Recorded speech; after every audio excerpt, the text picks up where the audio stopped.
Welcome to The Debate. Today we're digging into the Minnesota Vikings late season identity, which has been really thrown into focus by some recent events, including that pretty eventful flight scare they had. So even though they're officially out of the playoffs, the team is fighting to prove they are, in their own words, not that team. And the real question for us is, what's actually defining this late season push? Is it the quantifiable, outstanding performance of the defense?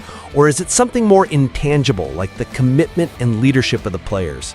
I'm arguing that the defensive surge under Brian Flores is the engine here. And I'm going to be focusing on the other side of that coin. For me, it's the indispensable role of that internal player motivation and leadership.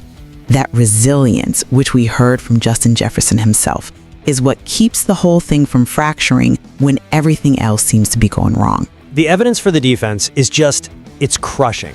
This unit is operating at an absolutely elite level. I mean, they are dominating in critical situations, holding opponents to a 35.8% third down conversion rate. That's a top 6 mark in the entire NFL. But it's not just the number, it's the how. This highly aggressive, blitz-heavy scheme, it forces these immediate, high-risk decisions from opposing quarterbacks. That right there is the stabilizing force and lets them compete even with the revolving door at quarterback and all the offensive inconsistencies we've seen.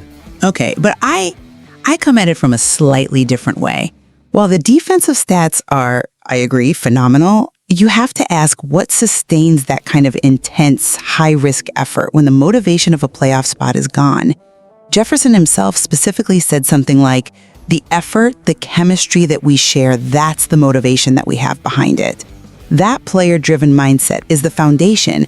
And if you look at that mid-air scare, that's a moment where only internal leadership can hold a team together.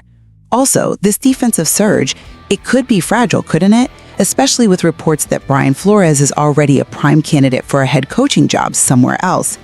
The players' bond becomes the crucial element if that instability is looming. My concern, though, is that focusing too much on chemistry kind of risks ignoring the pure statistical dominance we're seeing. I mean, we're talking about a defense that has stifled 5 straight opposing quarterbacks to a combined 68.1 passer rating. For anyone who doesn't know, that is historically bad offensive output. That level of shutdown performance is tangible execution driven by a systematic pressure package. You can't tell me that holding NFL offenses to that kind of production is just because of good feelings in the locker room. The scheme is demonstrably forcing outcomes that protect a struggling offense. No, I agree that the scheme dictates the action, but who sustains the scheme? A blitz-heavy approach, especially one as exotic as what Flores runs, requires an extreme level of trust and buy-in. Every single defensive back has to trust, absolutely, that the pressure will get home before his coverage breaks down. If that chemistry and effort Jefferson described weren't there, this aggressive scheme would just collapse into a series of long touchdowns.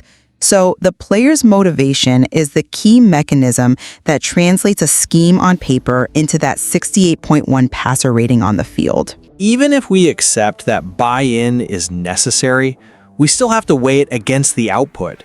The measurable impact of this defense is what defines the Vikings right now. The defense is the team's anchor, and it allows them to stay competitive even when the offense is turning the ball over or only scoring 13 points. This high floor performance defines their late season identity.